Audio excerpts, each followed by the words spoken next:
My name is Ian Welcome. I'm the Executive Vice President and Provost at the University of Virginia, and I'm pleased to welcome you to today's Democracy Dialogue event, the Worldwide Struggle for Democracy. The Karsh Institute of Democracy and the Miller Center host democracy dialogues with the goal of strengthening democracy through civil debate. They were designed, as the university itself is, to encourage the free sharing of beliefs and ideas across political perspectives, convictions, principles, and commitments.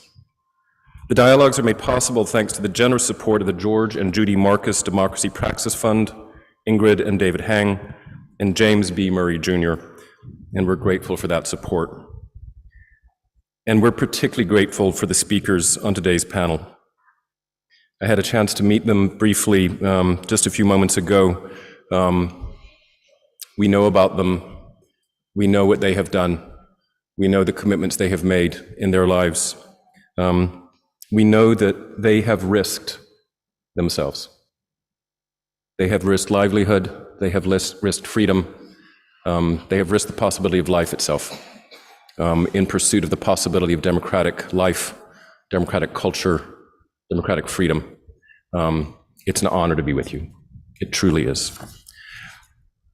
Our speakers represent 4 countries and multiple continents, and they're all part of the Karsh Institute of Democracy's Democratic Futures Project, led by Steve Parks, professor of English at the University of Virginia.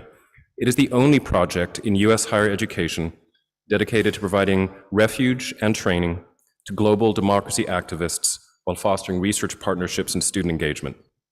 The project supports the development of resources and practical tools that aid activists, introduce UVA students to international democracy advocacy, and fuels research partnerships between UVA faculty and activists. I want to thank profoundly Professor Parks and his colleagues at the Democratic Futures Project, along with the Center for Global Innovation and Inquiry and the Institute of Humanities and Global Culture, for their support in bringing these incredible activists on today's panel to grounds over the course of the past year and more. Our session will be moderated by Steve Mull, Vice Provost for Global Affairs. Ambassador Steve Mull, has served in a broad range of U.S. national security positions, most recently as Acting Undersecretary for Political Affairs at the United States Department of State, working as the day-to-day manager of overall regional and bilateral policy issues, and overseeing the bureaus for Africa, East Asia and the Pacific, Europe and Eurasia, the Near East, South and Central Asia, the Western Hemisphere, and international organizations. He previously served as U.S. Ambassador to the Republic of Poland and the Republic of Lithuania, and he is a dear and cherished friend.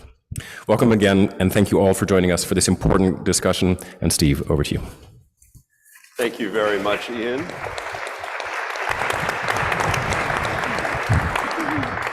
Thank you very much, and a warm welcome to all of you here. And we have a sizable audience tuning in online, so a warm welcome to all of you for what I know will be a great discussion today. You know, most of us are lucky if we, in one time in our life, get to share a stage with a hero. Today, I have the extraordinary honor to share a stage with 4 heroes. Heroes who have endured enormous sacrifices, including imprisonment and oppression, heroes who have stood up as moral leaders for their people in the face of brutal authoritarianism and corruption, and heroes who are also very gifted political leaders in mastering the art of the possible against sometimes extraordinary odds, all in the drive to win democracy, dignity, and personal freedom for their people. Today, the UVA community has the opportunity to hear their perspectives and to learn from their brave examples as we here in the United States face our own challenges to our democracy. And I hope we will all gain inspiration and ideas, practical ideas, from their examples and insights. I know Thomas Jefferson, whose 280th birthday we celebrated here yesterday, would be so proud to have all of you here as modern day fighters for democracy here at his university. Please let me introduce each of them to you. The Reverend Evan Merarire emerged as one of Zimbabwe's most eloquent voices in mobilizing protest against the rampant corruption and abuse of power that characterized much of the rule of the late Robert Mugabe, and which still continues in some form today in Zimbabwe.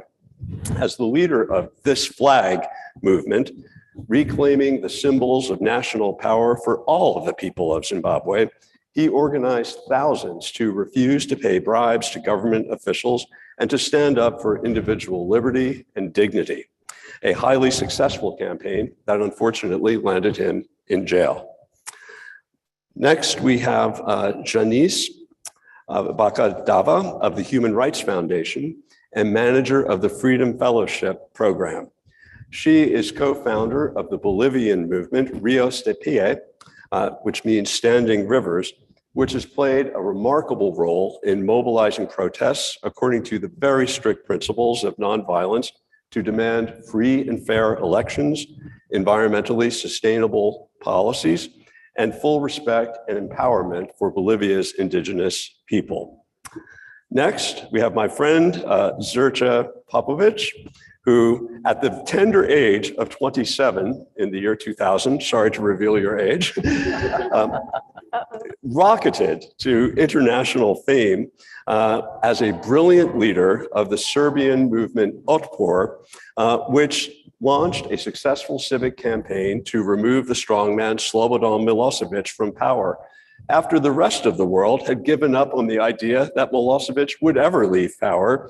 Serja and his folks succeeded in driving him from power. He went on from that great success to launch the Canvas organization, which is the Center for Applied Nonviolent Action and Strategies, which provides advice and training to democracy activists in 46 countries around the world. And following him, Nyoyoung Nongtain has been a longstanding leader in the movement for democracy in Myanmar against an increasingly brutal military junta that rules the country.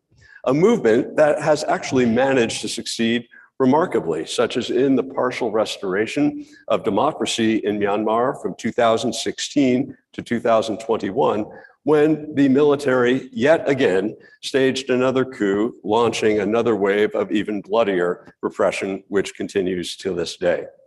Nyoyoung has spent years in prison for his leadership, and we are so thrilled he was able to get out to come and join us here in the United States. I should note that all of our special guests here have been present here on grounds intermittently for the past year or so, and they're going to continue to come back here as part of the Karsh Institute's Democratic Futures Project. And they will share their insights and experiences in the classroom and in our research lab as all of us work together in an international setting, figuring out how can we best defend democracy as it's under assault. So you are all most welcome. Thanks. Thank you. So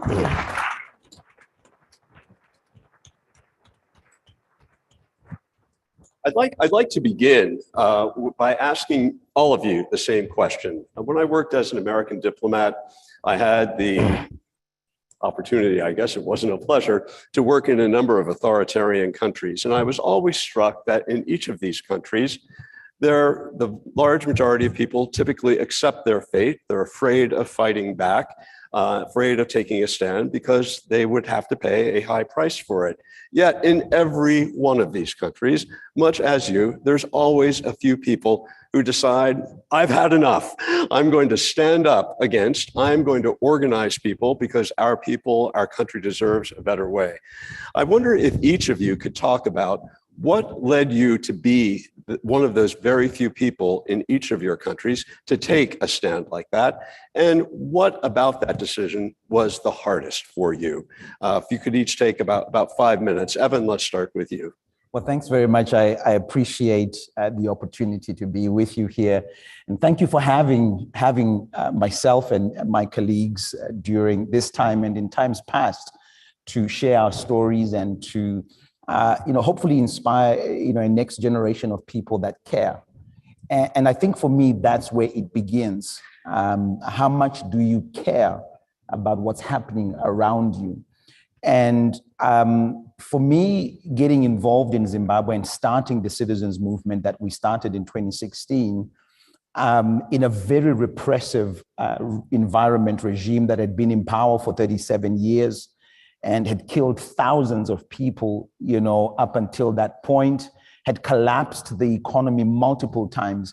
In 2008, Zimbabwe's economy crashed so badly that at the height of hyperinflation, we were running at 286 million% inflation.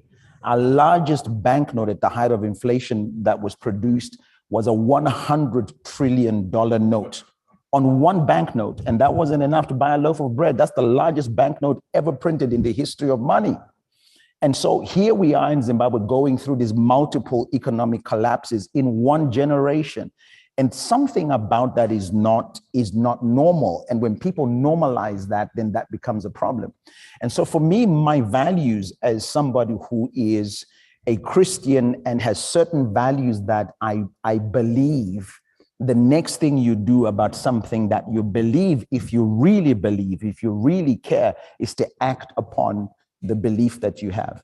And so for me, the belief or the values of freedom, the values of prosperity, of compassion, the values of justice, the values of fairness, the values of servant leadership mean a lot to me. And to see that not practiced and see millions of people's lives destroyed because a handful of people have decided, that that's the way it's going to be was not right.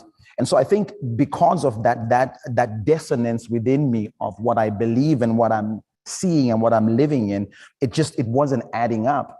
And so there was that where I eventually crossed the line and we inspired the movement. And, I remember thinking about this at the height of the movement where we inspired. I think the first protest we had was about 12 million people that participated in this protest. And trying to figure out how we got here, even for me, was almost like, what am I doing? Why would I be doing this? And sitting in the maximum security prison as well, you have those moments where you almost regret what you're doing. But then it comes back to you that this is not just about me, it's about bigger than me. And I think part of my process of continuing to build the movement, the psyche was, you can choose that things happen to you, or you can choose that things happen through you. And for me, I decided that something would happen through me that would begin to help our nation. Thanks. And what was the hardest part of your decision? I think the hardest part of it was getting over my own perception of how incapable I seemed to myself. I was a nobody. No one knew who I was. I had no track record in politics or in civic society in Zimbabwe. I was a pastor for a very small church. In fact, as an evangelical pastor, this is one of the only moments I admit that our church was small, because in most cases, most pastors, we love to talk about how big our churches are. And so this is one of those moments where I say, we only had 35 people in our church. And of those 35, at least 15 of them were my family, and so I think the hardest part was believing that a nobody like myself could actually make a difference. And that was a really, really difficult, because you're confronted with the facts of your own situation. You don't have the gravitas to call a nation to, who are you?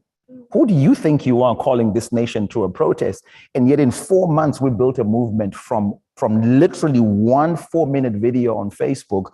And we built a movement that was able to mobilize 12 million people, not once, but twice, and eventually helping to actually force the dictator out of power. And so that was very difficult. But by the time we were done, I think in my mind, I began to realize how many people stop at that point of thinking, I'm too powerless, I'm too small, I'm too weak, I'm too unknown. And yet that is the very power that you have to be able to do so much more than you think you can. Very good. Thank you. Janice. Thank you. Well, tough act to follow here.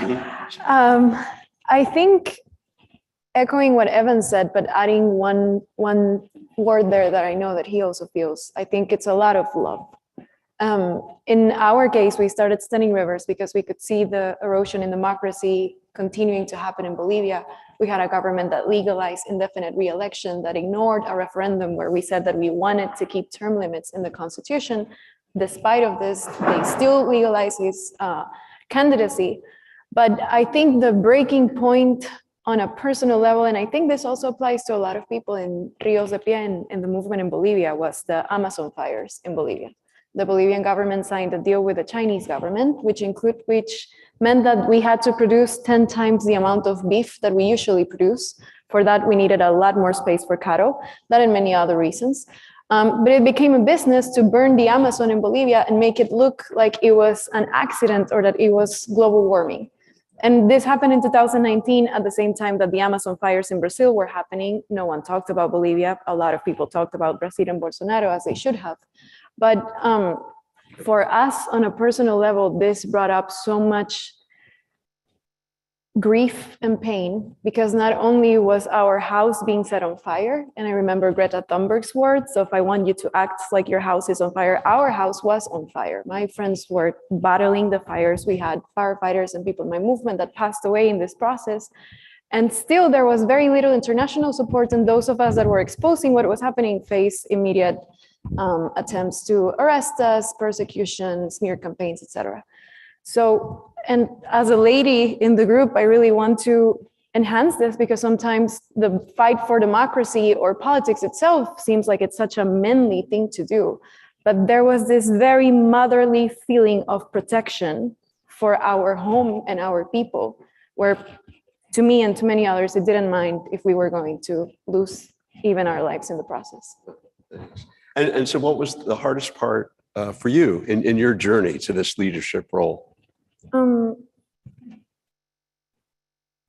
Making peace with uncertainty and with grief, because as Evan mentioned, it takes a lot of hits to your ego to understand that even if you give it all and you sacrifice everything, that doesn't guarantee that you will see immediate success. And especially, I love that we are in this space, because academia, when they analyze this democratization process, there are such rigid terms sometimes, like failed transition, or the Arab Spring was a failure, or nonviolence is not effective. But in reality, it's all a process. You cannot judge things in such a short amount of time, because you're building democracy from the ground up.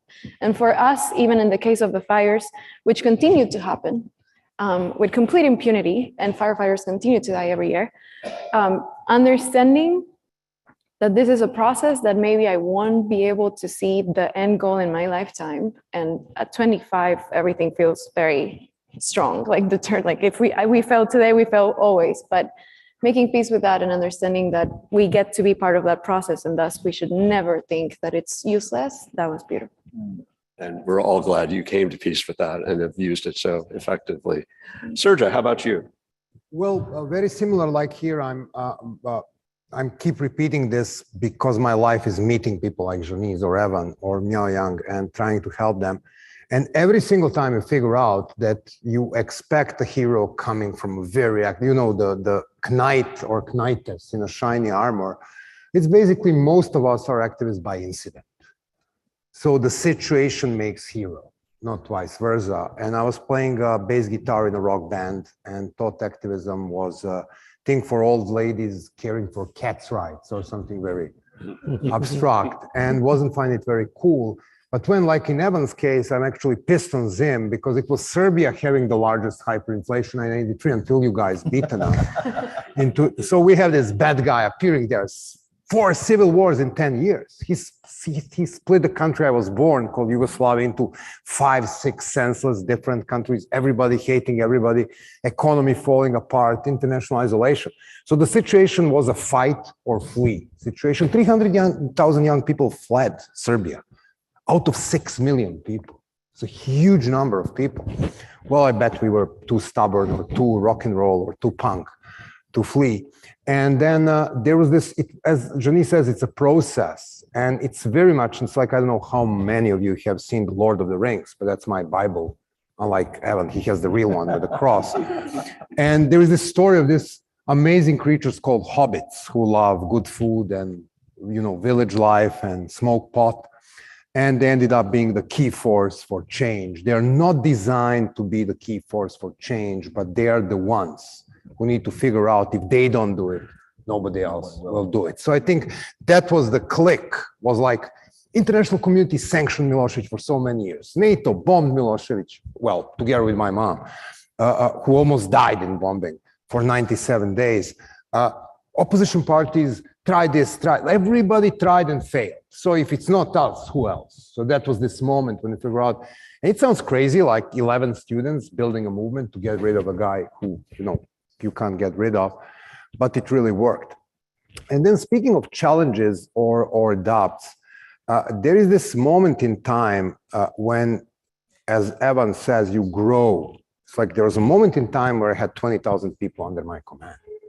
And I was 25 at the time. So no political experience, well, some political experience from the street, but things of that kind. So how you cope with the calls of the moms whose kids have been arrested and tortured and expected to help. So you get overwhelmed, like it's nice to feel the power, but at the same time you feel the responsibility that you are not ready for. And then because I'm that fool that falls in the same pit twice, it's like, I did it again. So 2003, I formed the organization, spent like 20 years of my life doing the same thing on a global level. And then on that part, the largest challenge was actually me trying to patch what works in Bolivia and won't work in Zimbabwe, and what works in Zimbabwe, but it will never work in Burma. So how do you carve the universal tools? Because your enemies may be different, but there are things that movements do that work. So how can you put it into something that you can really train people around, which is what I formed my career on. So people say, what do you do in life? It's like, I teach people how to do revolutions. So it's like, this is your job. Yes, this is my day job. Okay, so that was the challenge number 2. Thank you very much, Sergej. Yoyan. Thank you very much. And I was born and brought up in a society, and that is a very centralized society, a socialist regime, period. So, and I did not know anything like library in my country, in my life. So one day I was introduced by American Center, this the American Embassy, library.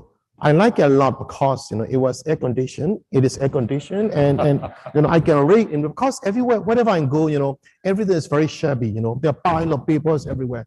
There is very smart and clean. So at about 13 years old, I went there to read, to study English.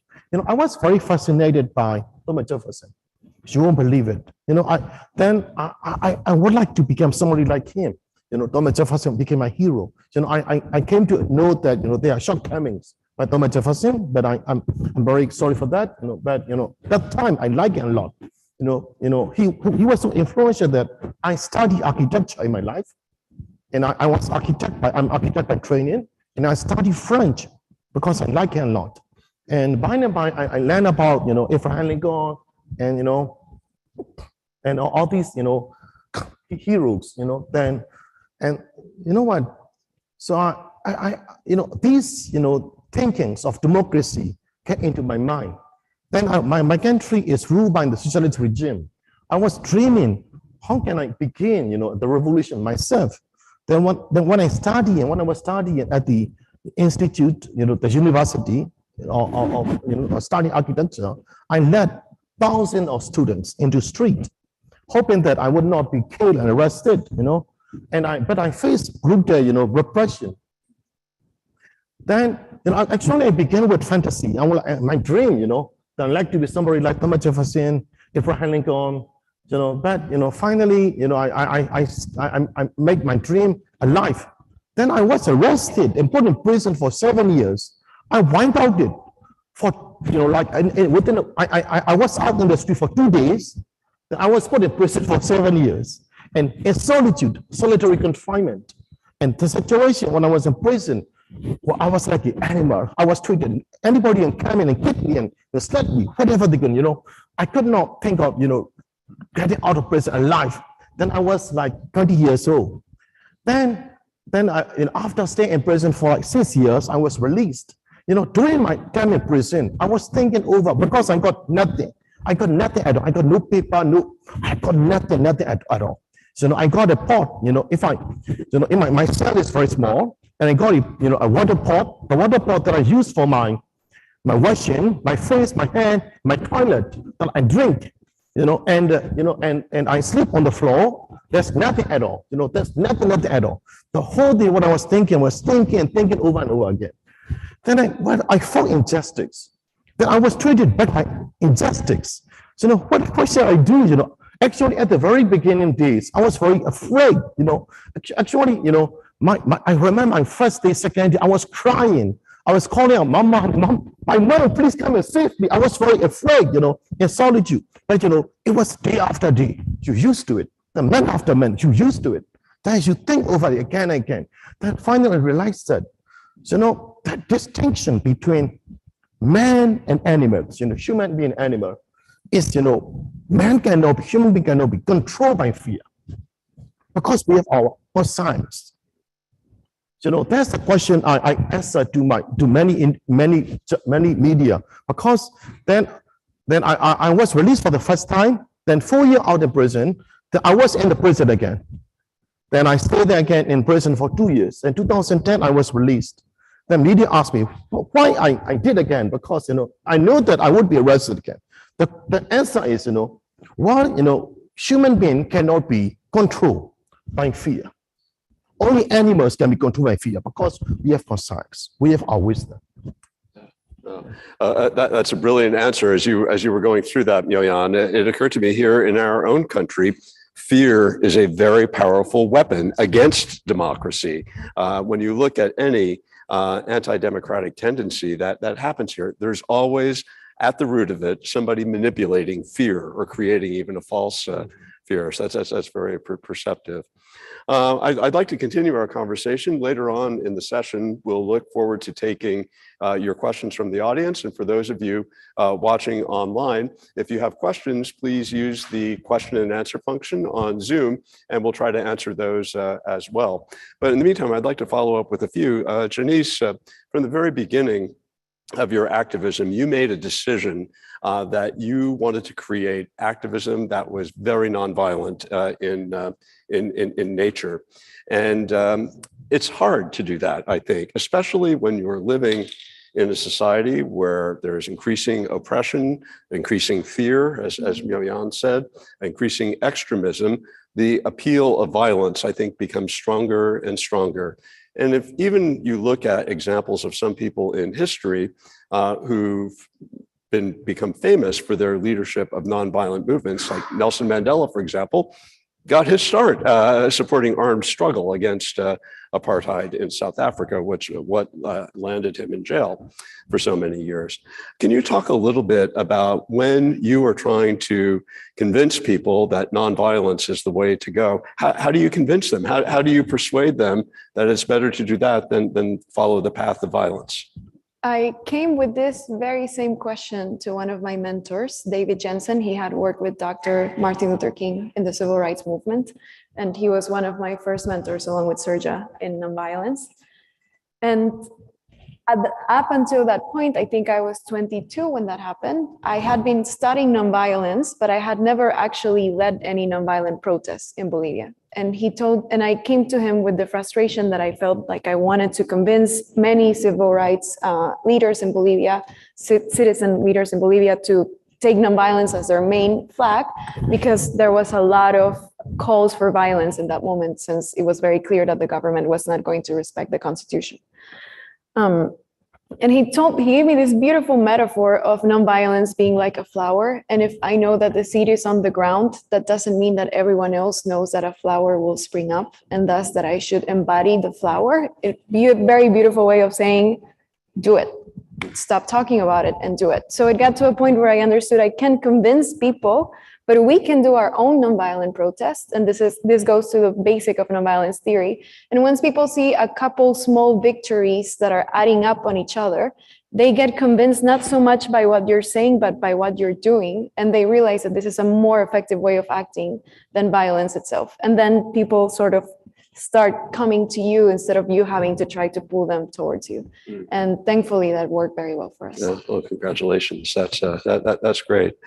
Evan, I wanted to ask you a little bit about your experience. I think most democratic movements around the world that have succeeded at some point win support from the very people who are oppressing them, or they are able to start dividing the oppressive system or the sources of dictatorial power in a country. So I wonder, how did it work for you when the time that you spent in jail? Were you able to continue to play a leadership role even behind bars? Were you able to start talking and sharing your point of view with the people who were keeping you in jail, the policemen who would arrest you? How did you interact with the instruments of power that were oppressing you? One of the greatest honors of my life in walking this journey was being able to win over the hearts of the men and women who were sent to arrest, or who would, come to make sure that I was in the cells. And there's a saying that I think Dr. Martin Luther King Jr. that Janice just spoke about said about love and hate, and said that hate cannot drive out hate, only love can do that. The scripture in the Bible actually talks about light and darkness, and says the light shines in the darkness and the darkness comprehends it not. And there's a thing about coming in a different spirit or different attitude to the person who is coming at you with hate or with oppression or with anger. There's something about how that disarms what's coming the other way.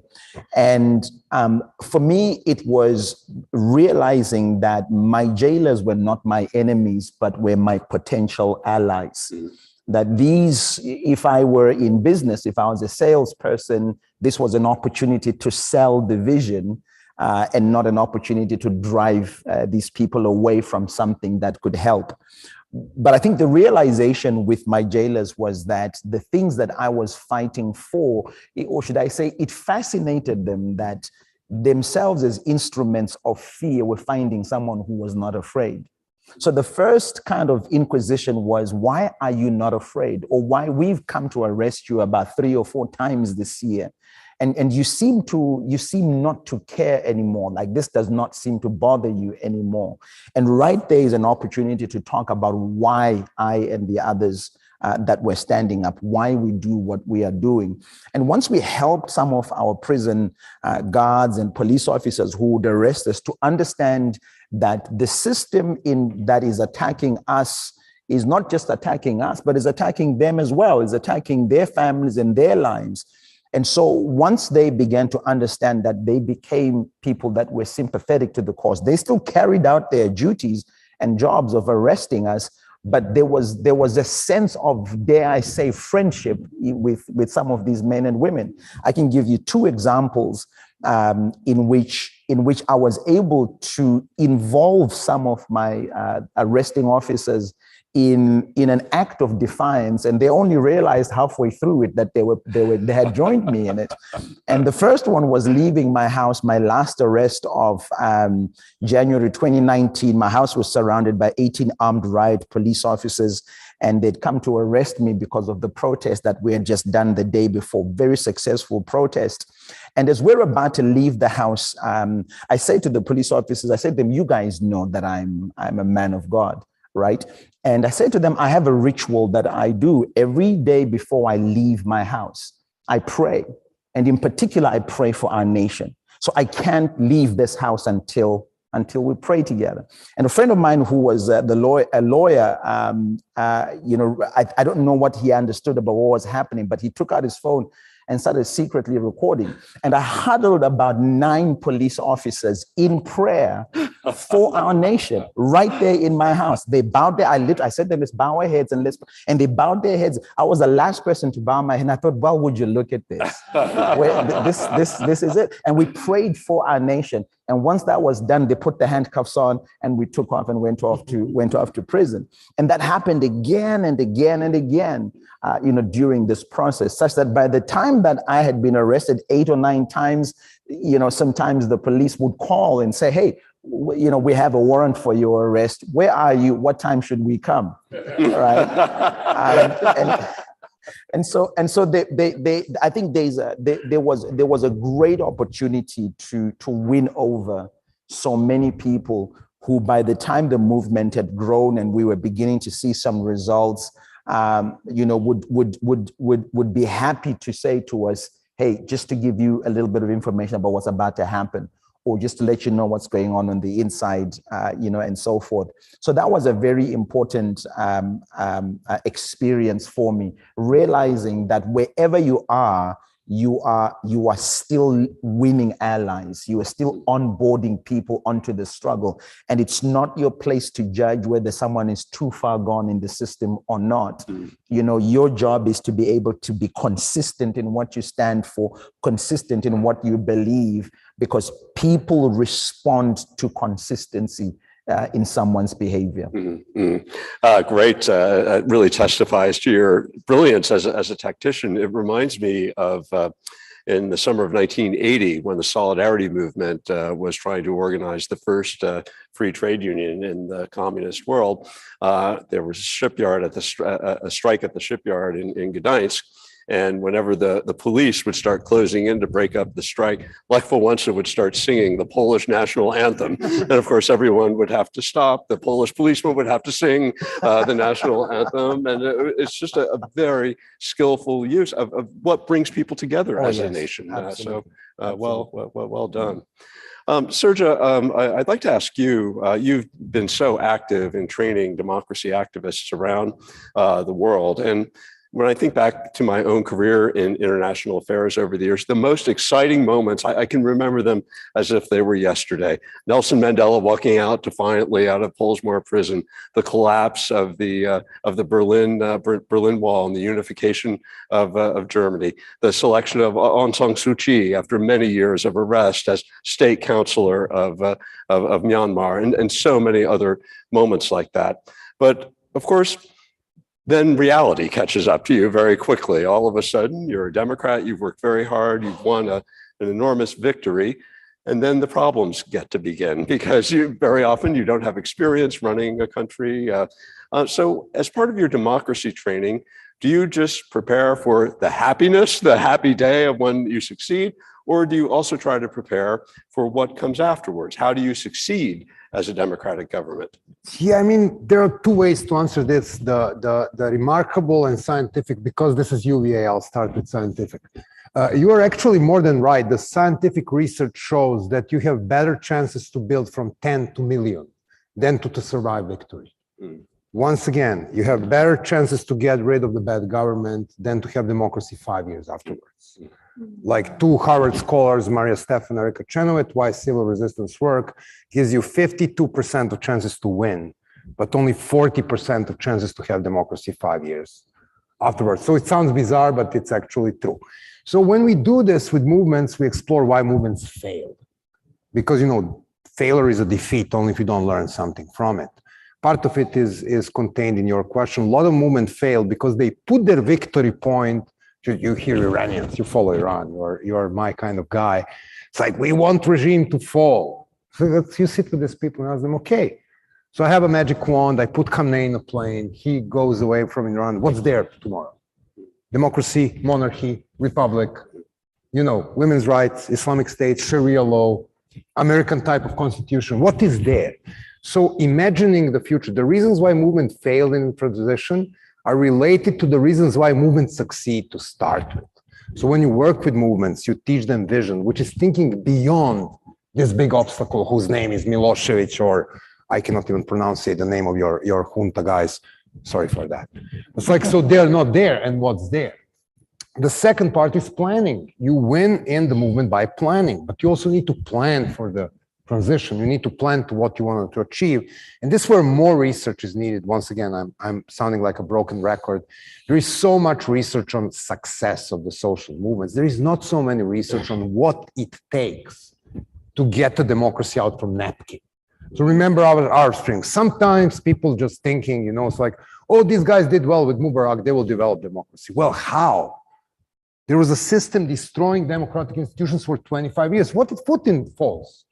Who comes in? He uprooted every single element of democracy systemically for so many years. And somehow you figure Navalny will suck it from his little finger. So what is the expertise you need? What is the research you need? What is the background you need? What is the aid you need? So it's not just like USAID is building the roads. I want to figure out how we help these people build a new constitution. So a remarkable way to remember it, and this also relates to your first question, which is democracy is under assault, and it's mostly under assault in democratic countries. That's what research shows, is that democracy decay is coming from Hungary and US, not from Zim. Zim is already on a bottom of the food chain. Places like Serbia, where we had democracy, now have Vučić. So how do you stop this process? And you stop it by building or defending democratic institutions. And it has a sentence that I would like you to remember.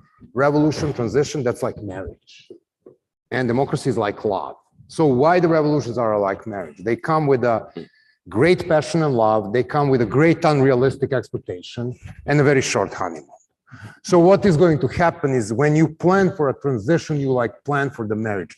Big decisions, changing the constitution, sending the bad guy to jail, dismantling secret police, making more transparent law, needs to happen in a honeymoon period where the population is still very passionate about the government. Within 3 months, they will expect from the new government more than they can deliver. And this is where the shit hits the fan. So this is where you lose the majority of the people. Also, the unity issue. It is so easy to stay united with the people you disagree with when you have a bear in front of the cave or you have a, Managua in power, because there is this big threat. So we need to cooperate to get rid of the bear. Once the bear is not out, then immediately whether we are pro or against abortion becomes an issue. And we cannot sit together in the same room and we cannot agree on these kind of issues. Lastly, defending democracy, maintaining democratic transition, but even saving democracy in countries like America is more like love. Job is never done. I hated Ronald Reagan as a president, but it was a wise quote saying that democracy is always one generation far from extinction. And you need to figure out that, and too many people, I moved here 3 years ago, people here take democracy for granted.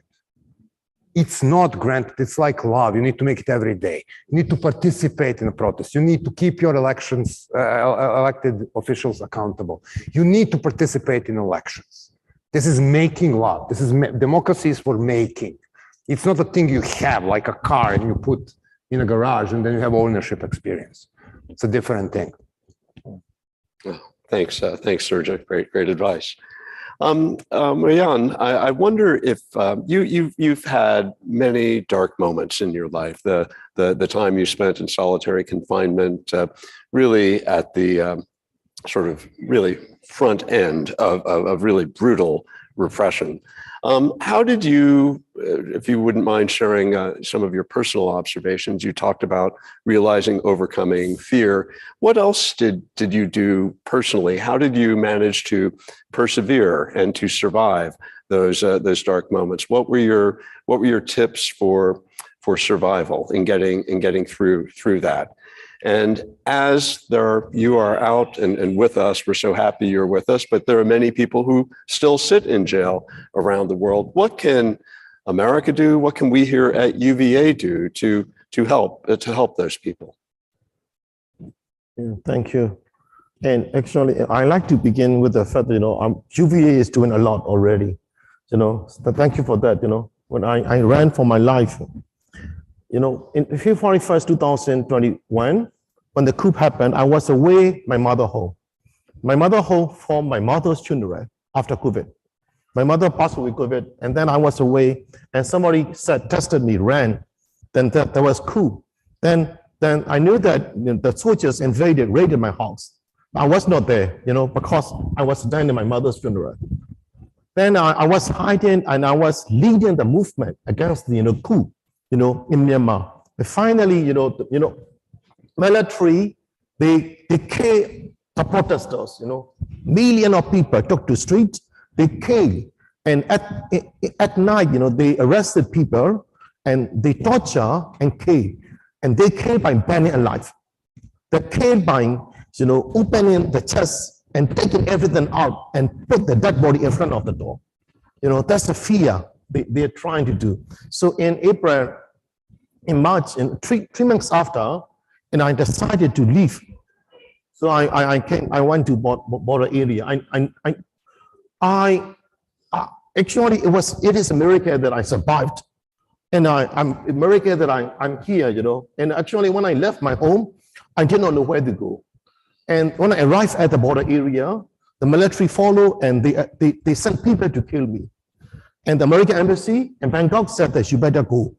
And they put me on plane and sent here. When I arrived here, nowhere to go. Finally, I was contacted by Professor Steve Parks, and I got a place here, at the University of Virginia, So I'm very thankful to the university, and already. And you know what? 3 days ago in northwestern part of Myanmar, called Sakai region, in a village called Pasiji, and villagers, they make a ceremony, and where school children were performing and dancing. At that moment, jet fighter came and bombarded, the building. And that was followed by helicopter opening fire on the people who are running for their lives. And in the evening again, the helicopter came and killed the people who are doing, searching for the people alive and emergency actions. So they stop, they have to stop all these activities because helicopter are hovering. But up to now, we have counted 186 people killed in a single day, single moment.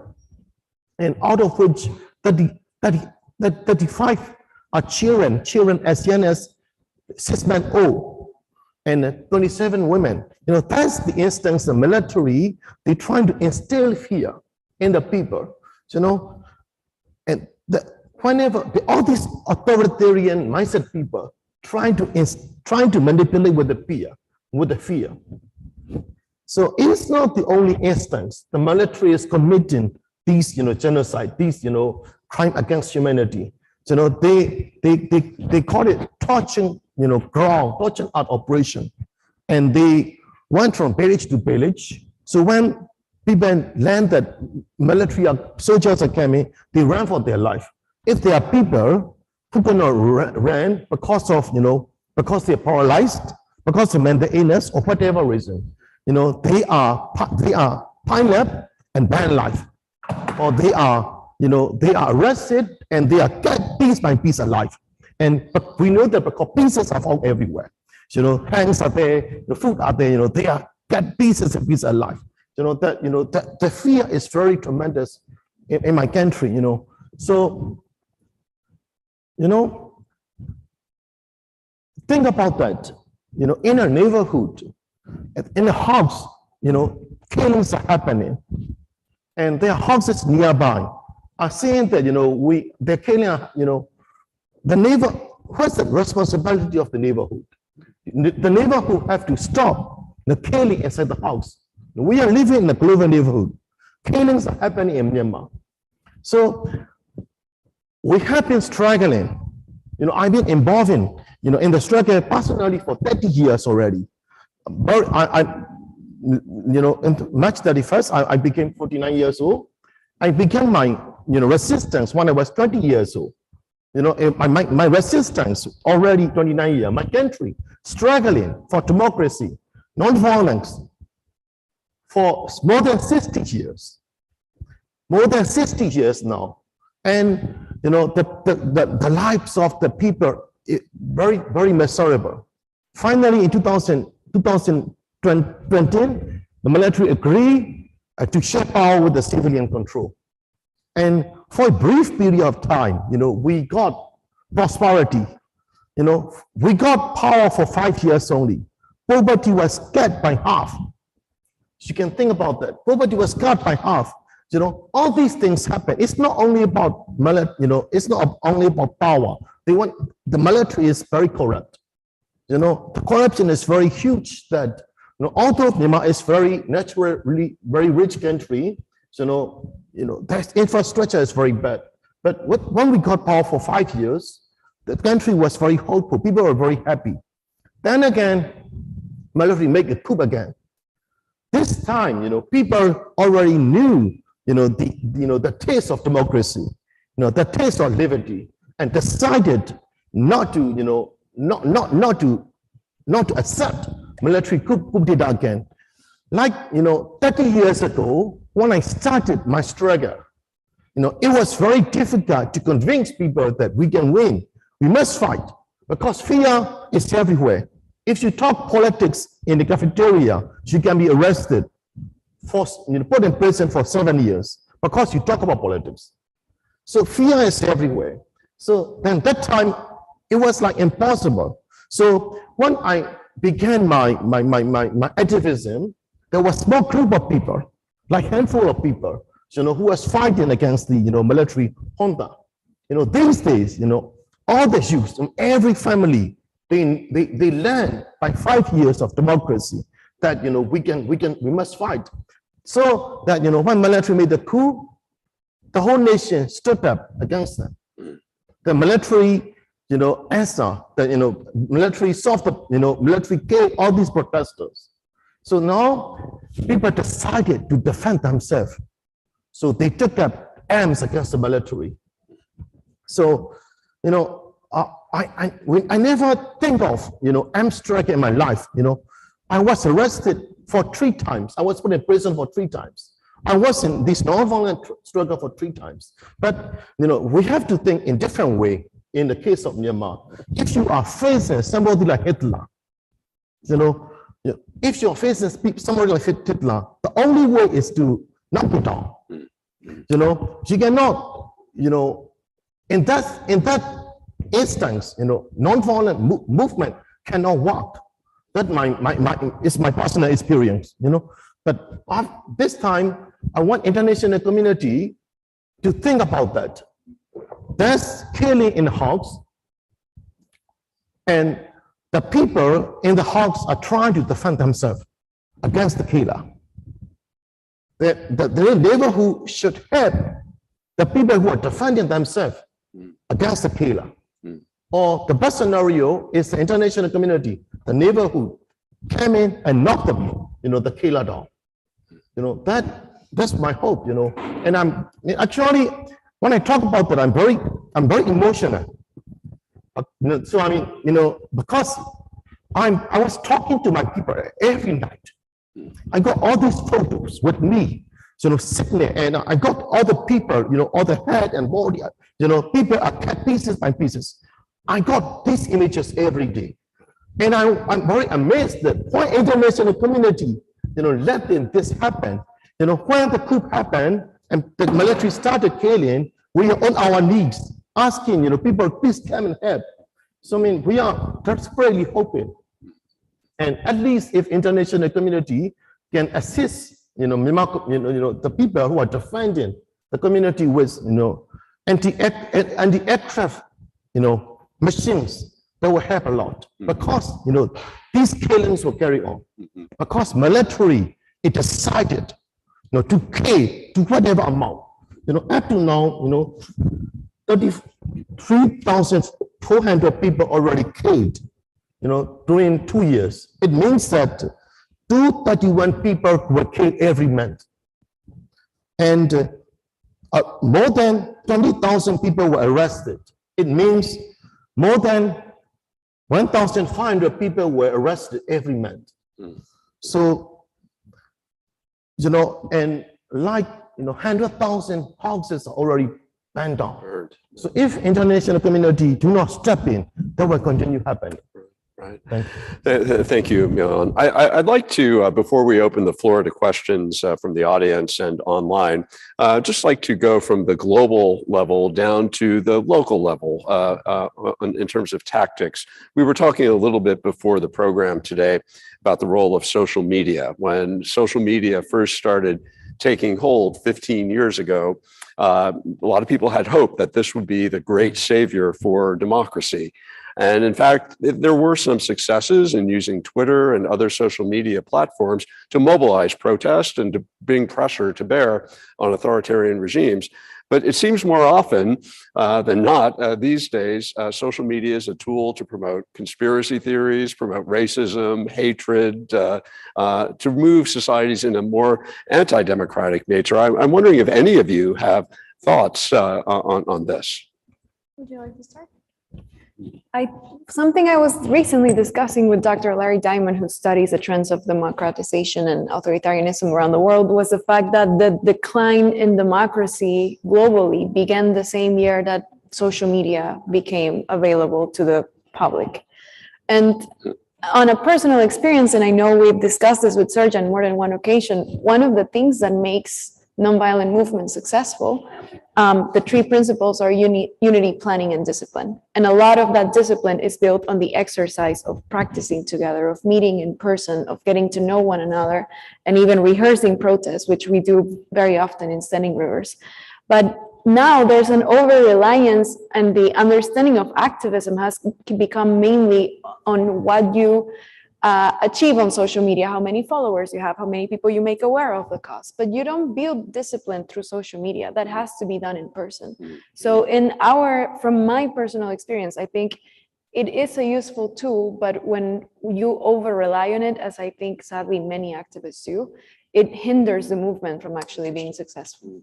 Interesting. I don't know if anyone would like to add. Other thoughts? All right, well, let's take questions from the audience. We have a mic set up in the back. If you wouldn't mind coming to the mic and introducing yourself, and we'd love to hear your questions. I happen to be near the mic, so let me start. My name is, first of all, thank you so much. My name is Mark Clifford. I'm with the Committee for Freedom in Hong Kong Foundation, and it's just such an inspiration to hear all of you. I have three practical questions which relate to my work. And so obviously you don't all have to answer all of them, but how do you keep international focus on your countries? I mean, you've alluded to that in various ways. How do you support the people of your country, most of whom probably are on your side, but at the same time, and then how do you punish the bad governments from abroad, because you're all in exile, I think, or most you are. So that's it. And thanks again for just a terrific presentation, and for sharing your unbelievable experiences and your continuing work. Thanks. Please. Oh, well, let me start. I think your question about how do you support your people, particularly those on the ground or the campaigns happening. I think over the years, particularly in Zimbabwe, I would say even for countries like Venezuela, and even Bolivia as well, the realization has been that the citizens of our nations who are in the diaspora are an integral part of the struggle back home. In times past, there has been almost a separation of the two, because what happens is that those at home on the ground would often accuse those who left as, of being cowards or deserters. Who couldn't handle the heat, and so they left. But we've since discovered the role that those in the diaspora play for the struggle back home. And one of the things that we've been able to do is to represent the cause in the spaces here in the United States or in the free world, where where policy is made about our region. So trying to affect foreign policy, this country's foreign policy concerning what's happening in our country, means that there have to be people that are dedicated to those engagements and to that advocacy in these kinds of spaces. So we've seen the diaspora organize themselves now into these vehicles that can actually engage governments, that can engage policy makers. So that's one end of it. The other end of it has been, I think, sending back into the country the kind of tools and resources that can help, that are not normally either found on the ground or that people have a hard time accessing. Our governments are very quick in terms of autocrats. They're very quick to cut off sources of funding. Particularly, they're very quick to demonize civic society as being funded by foreign governments or being funded. I think the United States probably has been, blamed more than any government of, particularly, meddling in the affairs of this country or that country. And so, yeah, the role that we've been able to play is to find resources for civic society, find resources for our movements on the ground, trainings in particular that people need, and that all happens from those of us that are on the outside. So we found that where sometimes there has been a sense of, well, I'm now not on the ground, so I feel powerless, because you go through a season of that, by the way. Once you leave and you are in a different location, you feel powerless to influence. But quickly you then discover this other very, very important and very effective side of work. So I think that's one of the things we've done. Very strong advocacy vehicles in places like Capitol Hill, in places like the European Parliament. Very strong advocacy in places now. I've just been part of forming, together with Janice and a few other people, we've just formed what we call the World Liberty Congress, which is a gathering of democracy dissidents from around the world, and forming a body that now represents the cause of democracy as led by dissidents at governmental level. And so that's obviously a game changer. And I think those are some of the things that we're able to do to help what's happening in our countries. Other thoughts? Any other questions? Yes, sir. And then the lady in the back.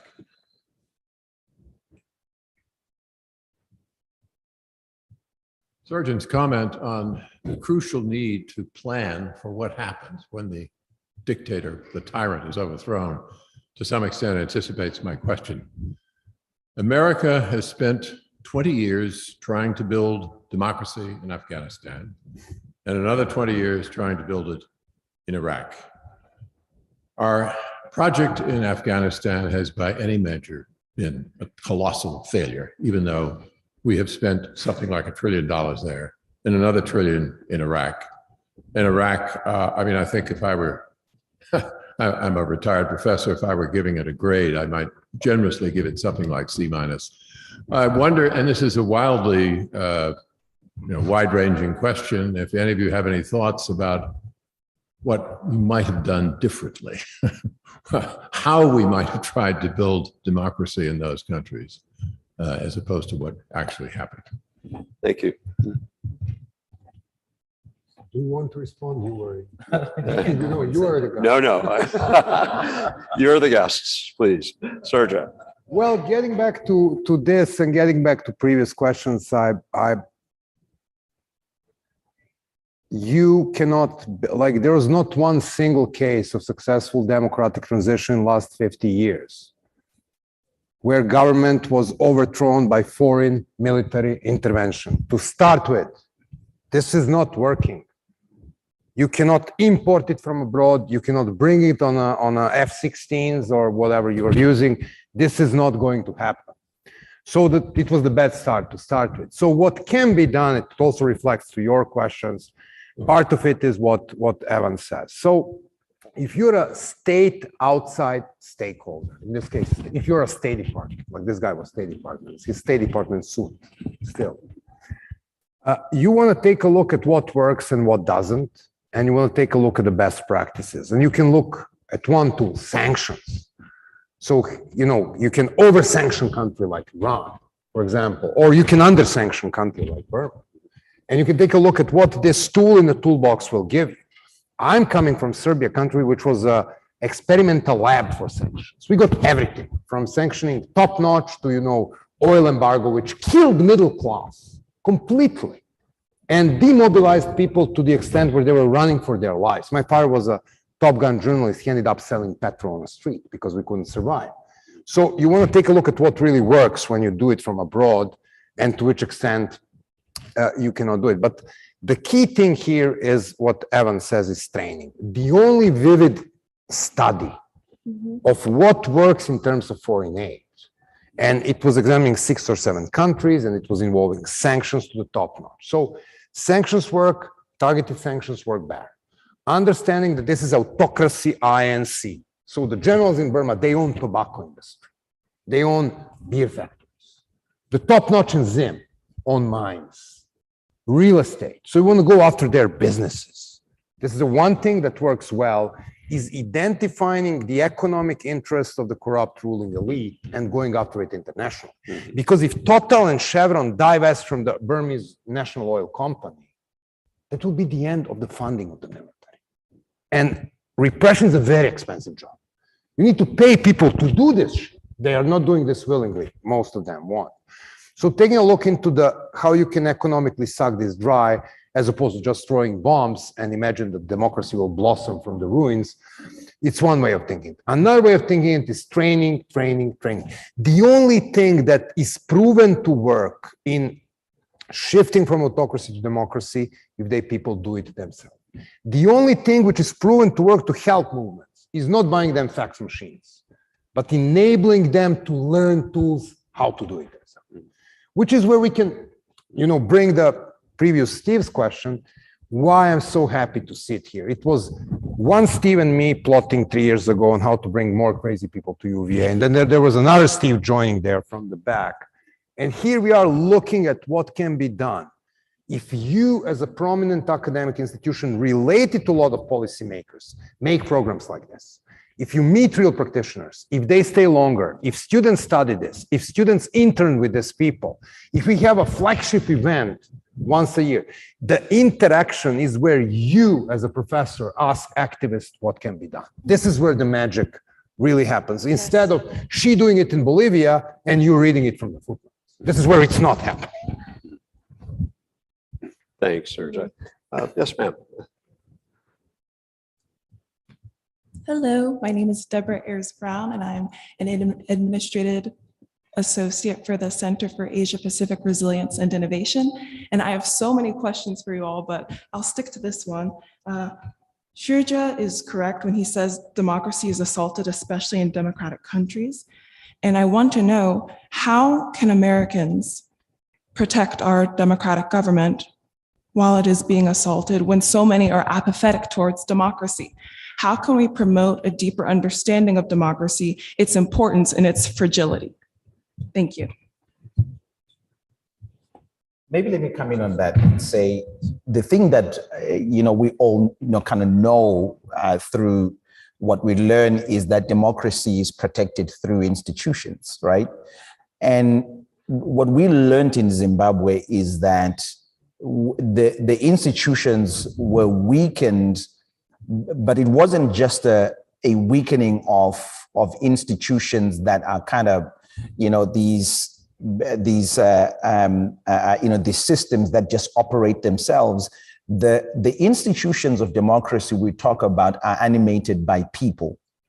And so when we talk about strengthening our institutions, or when we talk about depending on our institutions to protect our democracy, what we really should be looking at is strengthening the people within our democracy to be able to engage those institutions, because that's how democracy is then protected, by people who engage the institutions or the instruments that then protect democracy. And like you rightly say, when people become apathetic, when people choose to do nothing, then democracy is under attack. The institutions themselves become instruments of attacking, democracy. So for me, there has to be a fresh call on the citizen to re-adjudicate or to almost conduct a due diligence on how involved they are now and they will be in their democracy. How are you going to continue to engage the institutions of democracy to protect your democracy. One of the things that I've been able to say in spaces, like these is there a place in which people who are on the opposite sides of the aisle can decide or can agree that we disagree on certain things, but we agree on the fact that we have a democracy that we must protect? That you and I have one thing that is really important to us, the one thing that this country has given the world as a gift, and I'm proud to say that because it has. It's not perfect, but the reason people like us run here and not run to China for safety is because there is a democracy here that people like you over the years have engaged through institutions to protect. So I think there is a fresh call on particularly the generations, and this is a really a kind of a passionate point for me, that the generations that have experienced democracy over the years have a duty and a role not to contaminate how these institutions are engaged as a new generation comes in. And let me submit this to you as an impassioned plea, as my last input onto this statement or onto this question. It breaks my heart to see in this country families that are divided along political lines. Parents who no longer speak to their children because the children have chosen that they are Democrats and the parents are Republicans, or the other way around. It breaks my heart that families no longer stand together because of political views. And so we start to lose democracy, the very essence of democracy in our own homes before we lose it in the nation, where we cannot, between a father and his daughter, agree that they have different views about lifestyles. They cannot agree to the point of, however, what we do agree on is that both you and I are free to hold these very different perspectives. Because I come from a country where it is not acceptable for you to hold a different perspective from the people in power. I've said to people before, it amazes me that in this country, you can criticize the president right here outside, and as soon as you're done, you forget about it and go and have a cup of coffee and go home. In my country, you criticize the president and immediately you're a guest of the state from then on. They may offer you coffee though. Well, so I think this is very important for, as a point that that democracy is protected by people. It's not protected by a government or by a system that we press play and we forget about it. It's engaging those institutions, but it's also playing out the values of this democracy that we value. The work of love, like Sergio. Yeah, the work of love. If I can add something, never ask Serbs about food and democracy. If you get to that stage, you're screwed up. So the point that Evan says, which is very important, and we are studying this for our new course, which is kind of defending democracy. It's like the democracy is in danger, more in democracies. There are two elements to it. One is participation, as Evan says. It's something you need to do it every day. And wake up in this country. The most important achievements were not done mostly through institutions. It was the civil rights movement that won desegregation. It was Harvey Milk and people on the streets winning on LGBT rights. So if you underestimate the role of the popular mobilization in US in achieving what you have today, then you're looking on the wrong side. I mean, yes, you can be obsessed with statues of Thomas Jefferson around, but it is the mobilization of the people that make it. So when democracy is in peril, you want to take a look at the kids who are fighting for gun reform. You want to take a look at what mobilizes people and how this impacts institution, and how if you want the background checks in Florida, you will threaten to boycott Walmart because DeSantis will never give you the damn background checks. So you're looking at the alleys of power, which is what we teach in our classes. So what pillars you affect in which particular order, and if this one doesn't move, I go to this one. So Montgomery bus boycott was because the businesses were more vulnerable.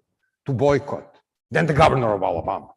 So when you take a look at this strategy in the background, there is a lot Americans can learn from their own experience. Generationally, amazing thing is happening across the globe, and it will happen. It is happening already. It's like this crazy thing Putin did in Ukraine actually made democracy cool again. This is really interesting phenomenon. When you take a look at the people, we take a look at the reason why Scholz and German government divested from Russian oil. It's because the young people in Berlin squeezed him to do this because they were against the climate change and fossil fuels forever. And now they have a face to connect with the oil. Right. You know, who are the dealers selling us this thing? Immediately, they don't look nice. They're like Putin, Khamenei, Maduro, all these lovely guys. So now there is a connection with this, and it's igniting generation that is coming. If you can make these people fueled around democracy, this is where you're looking at, because more and more and more of them will be voting next year and the year next year and the year next year. So you're looking into generational perspective. I'm just narrowing it to the US and the European countries. Thanks, Sergey. Well, we're almost out of time. I do want to get to one question from our online viewers. Maybe one of the things I love about these programs is I often learn as much from the questions as I do from the discussion. The person asks, in certain countries like Tajikistan, we see that local democratization can thrive despite an autocratic state. I had no idea that there was thriving democracy in Tajikistan. The question is it possible to see democracy build from the grassroots level in other countries? And maybe to put a finer point on the question, maybe I could ask each of you, which country in the world today do you think has the best chance to make it from an authoritarian system into a more democratic one? Evan, start with you.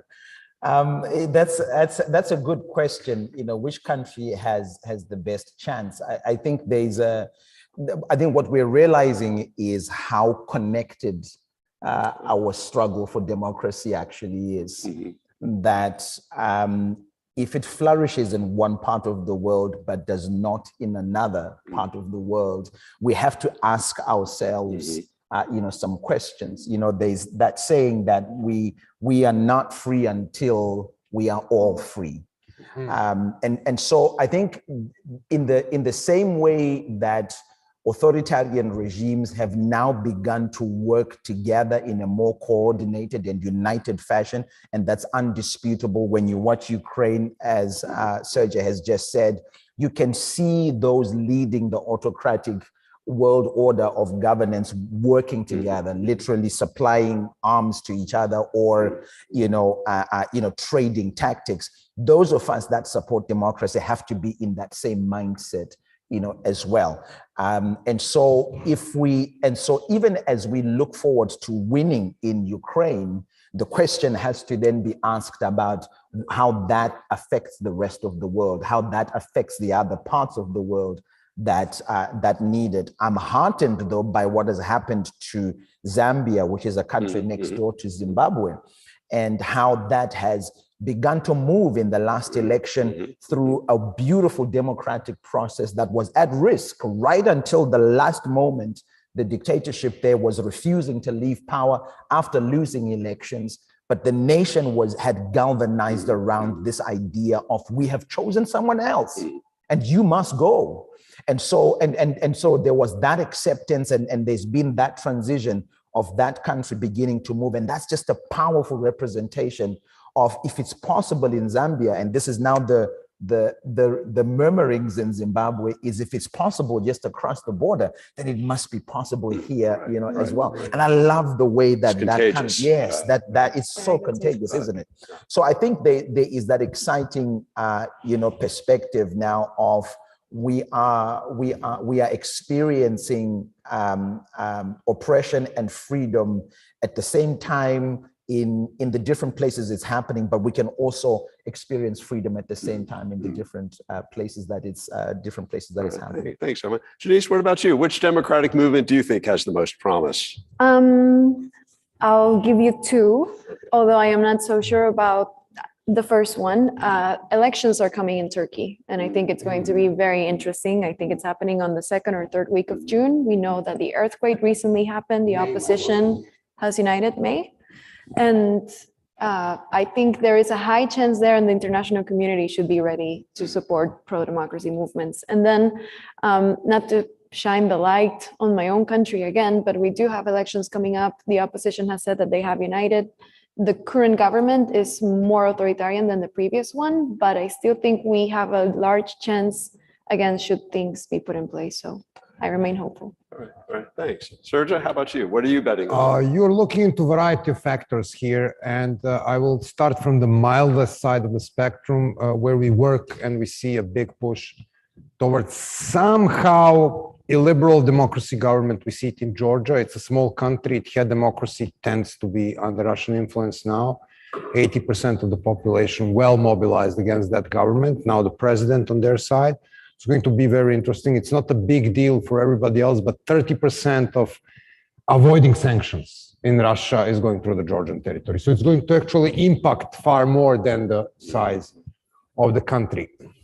Turkey, I would agree with Janice. Turkey will be a big deal. Turkey is on the end of how, like, it's a cancer stage 3 when it comes to bad guys overtaking democracy. Cancer stage 1, places like Serbia and Hungary, and then, you know, cancer goes further and further, and then you have a Turkey.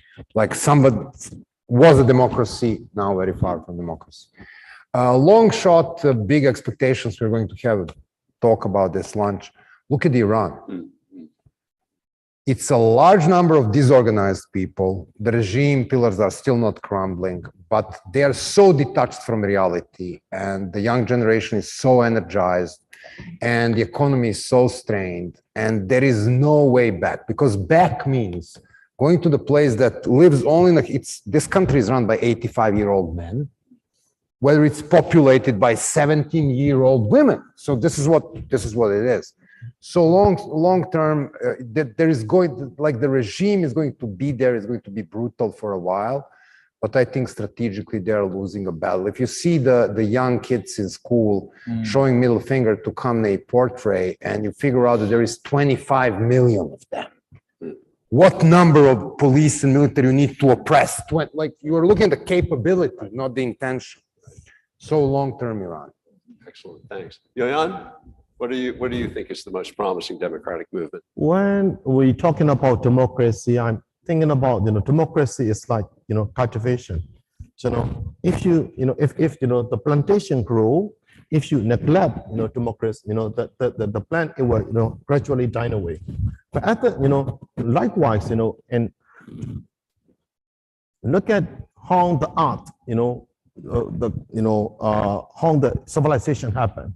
So, we cultivate, the land, the patch of land. First is wildness. Then we train we train the ground, we train the land, we cultivate the land. So I essentially believe that, democracy will finally win, in the whole world. But, if you went, the question is, how quickly it can happen.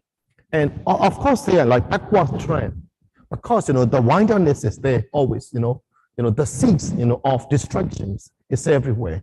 So it is our responsibility and to get rid of that, the seeds, like, the authoritarian seeds, that can, put, in the case of Ukraine, it's Russia, the plantation is quite in full blossom, but Russia came in and, trying to destroy the democracy there.